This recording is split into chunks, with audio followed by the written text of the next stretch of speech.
We should never confuse loneliness with being lonely, because you can be alone and you're comfortable and you're good by yourself, and you can also be in a crowd and be ridiculously lonely. And that's what we're going to talk about today, something that a lot of us have experienced, are probably experiencing, or know someone who has experienced it: loneliness. What is it? What's God's purpose for it, and how do you deal with it? You want to find those tips out? Just keep watching. I'm a God girl, that's who I'll be, from the top of my head to the soles of my feet. Hey church girl and church guys who watch this, welcome to my channel. My name is Zara Marie, and this is a safe space where as Christians we can discuss issues that we just don't talk about in church. If you're new here, feel free to watch all the other videos I have on my channel and to subscribe and become a part of this beautiful and warm community. Loneliness, I don't know, you feel empty, you feel by yourself, you feel like it's just you and Jesus in this world. Honestly, Google said loneliness is feeling lonely. Honestly, talk truth, talk the truth that God loves. But yeah, it's a very complex state that is very hard to define, but you feel it, so you know, you get the picture, you understand what I'm saying. If you are lonely currently, if you have experienced lonely seasons, I want you to know that you're not alone and there's nothing wrong with you. We've all been through that, we've all experienced that. I'm a loner by heart, so I'm an only child. I know what it is. I know what it means to be alone, and loneliness chips in here and there. But being an only child really taught me that loneliness doesn't mean that you are alone. Because me never realized me never feel lonely growing up. I never felt like I was lacking anything or was missing anything. Me did alright. Me have Dolly and Dolly O's and bicycle, and I used to hang out with the grown-ups. Maybe that's why, I think that's why I'm so old for my age. You have different types of people who experience loneliness. You have just the regular spurs of loneliness, in each of our lives. Whenever we're in a situation where we're in a crowd and we just kind of feel isolated, or we just have a little phase, fine, after a breakup, times like that. And then we have the lonely spouse. Like, you have some relationships where either the man or the woman too busy they're always traveling or just always so occupied that they're married but they're lonely, bad and sad. So that's why I mustn't see people and judge them, because you don't know what's happening in their relationships. Then you have the lonely seniors. You have those empty nesters who their children are gone and they're there by themselves, and they don't really have anybody to talk to, especially if their spouse has died. And then you have the lonely singles who want a relationship, you want a man, you want married bad, you want a woman, and they feel as if that void will be filled by somebody else. But I have news for you. No. Because as I said before, some people are in marriages and they're lonely. So it's just a state that happens. It's fleeting. Most times it doesn't stay. If it's staying for you for long, you need to get help. So that's what loneliness is. All right. Now, what is God's plan for loneliness? I believe that God uses these moments of loneliness to his advantage. And when you think about it, and you think about everything that happened in the Bible, God spoke to John on the island of Patmos.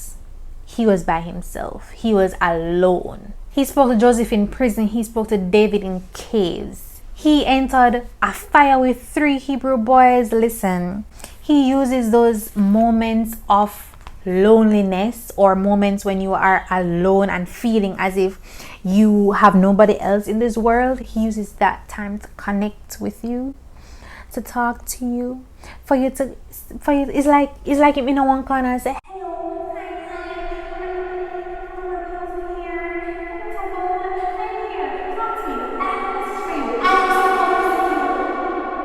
but as usual, you know that God is not the only person who recognizes when we are alone and lonely. The enemy, dirty, drunk, also sees.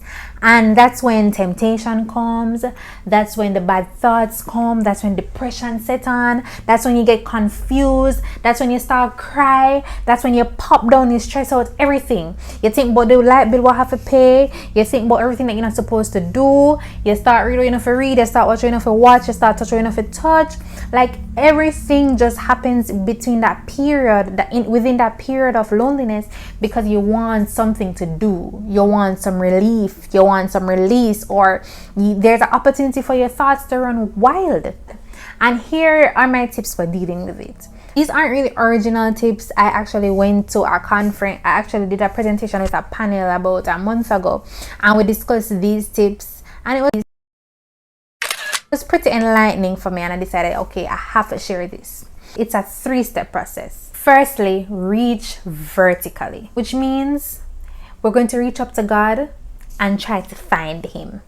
Sometimes it's hard. I know, sometimes you can't hear him, and sometimes you still feel lonely. And it's hard, and you don't know what's the first step. For me, I always use music. Turn on some Maverick City, and I just go and bounce it. I'm good.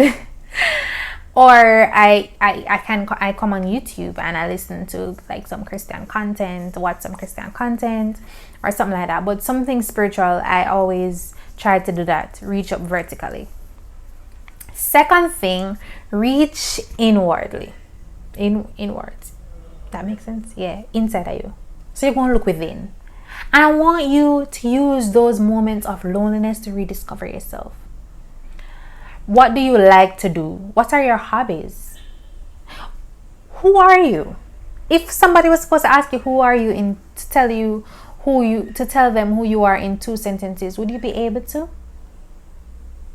What are your strengths? What are your weaknesses? What can you work on? Use that time to develop yourself, or to see the things within you that need to be developed. Learn how to understand and appreciate you.